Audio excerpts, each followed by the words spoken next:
نحمد ونصلی علی رسول الکریم اما بعد۔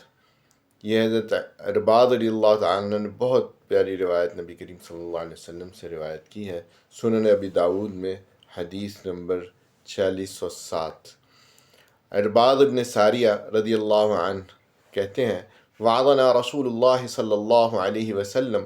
موعظة وجلت منها القلوب وذرفت منها العیون۔ وعظنا، ہمیں نصیحت کی رسول اللہ صلی اللہ علیہ وسلم نے، ایسی نصیحت موعظة وجلت منها القلوب، جس سے دل جو تھے وہ لرز اٹھے، وذرفت منها العیون، اور آنکھیں تھی وہ بہہ پڑی۔ فقلنا یا رسول اللہ، تو ہم نے کہا کہ اے اللہ کے رسول، ان هذه لموعظة مودع، اے اللہ کے رسول یہ ایسی نصیحت کی جیسے کوئی وداع کے وقت کرتے ہوئے وصیت کرتا ہے۔ فماذا تعہد الینا، آپ ہمیں کیا وصیت کرتے ہیں، کیا نصیحت کرتے ہیں؟ فقال، تو نبی کریم صلی اللہ علیہ وسلم نے کہا، اوصیکم بتقوی اللہ، پہلی بات فرمائی کہ میں تمہیں اللہ کا تقوی اختیار کرنے کی وصیت کرتا ہوں۔ والسمع والطاعۃ وان تأمر علیکم عبد، اور دیکھو جو بھی تمہارا حکمران ہو، اور تاکہ تم اپنا نظم و ضبط قائم رکھو، اتحاد اور اتفاق میں رہو، تاکہ تو تم اس کی بات کو سنو اور اطاعت کرو، چاہے تمہارے اوپر حکمران کوئی غلام ہی کیوں نہ ہو، عبد۔ وَإِن تَأَمَّرَ عَلَيْكُمْ عَبْدٌ فَإِنَّهُ مَن يَعِشْ مِنكُمْ فَسَيَرَى اخْتِلَافًا كَثِيرًا، دیکھو تم میں سے اب جو باقی زندہ رہے گا وہ بہت سارے اختلافات دیکھے گا، تو اس موقع پر کیا کرنا چاہیے؟ تو آپ نے فرمایا فعلیکم بسنتی، تو تمہیں چاہیے کہ میری سنت پہ قائم رہو، اس کی اتباع کرو، وسنت الخلفاء الراشدین المہدیین، اور میرے ہدایت یافتہ جو خلفاء راشدین ہیں ان کے طریقے پر چلو۔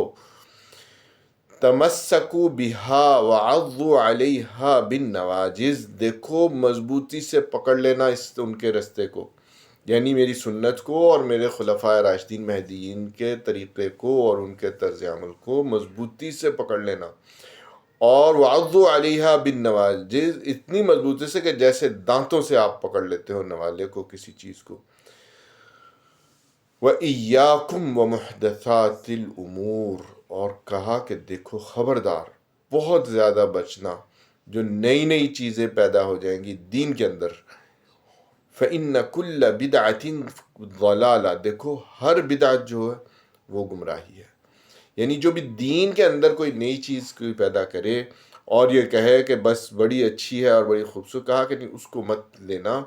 اور دین کے اندر کوئی بھی ایسی نئی چیز جو دین کا حلیہ بگاڑ دے، جو دین کو بدلنے کے مترادف ہو، اس کو تم مت اختیار کرنا۔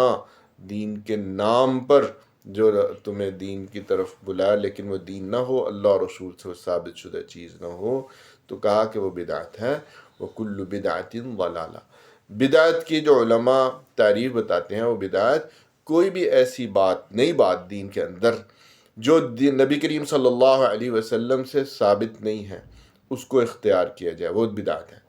اور نبی کریم صلی اللہ علیہ وسلم نے جس کی بہت زیادہ اہمیت نہیں دی، اس کو بہت اہمیت دے دی جائے، یا نبی کریم صلی اللہ علیہ وسلم نے کسی چیز کو بہت اہمیت دی ہے، اس کو آپ اہم نہ سمجھیں، تو یہ ساری چیزیں بدعت میں شامل ہیں۔ اللہ تعالی ہمیں نبی کریم صلی اللہ علیہ وسلم کی سنت اور بدعت سے بچائے۔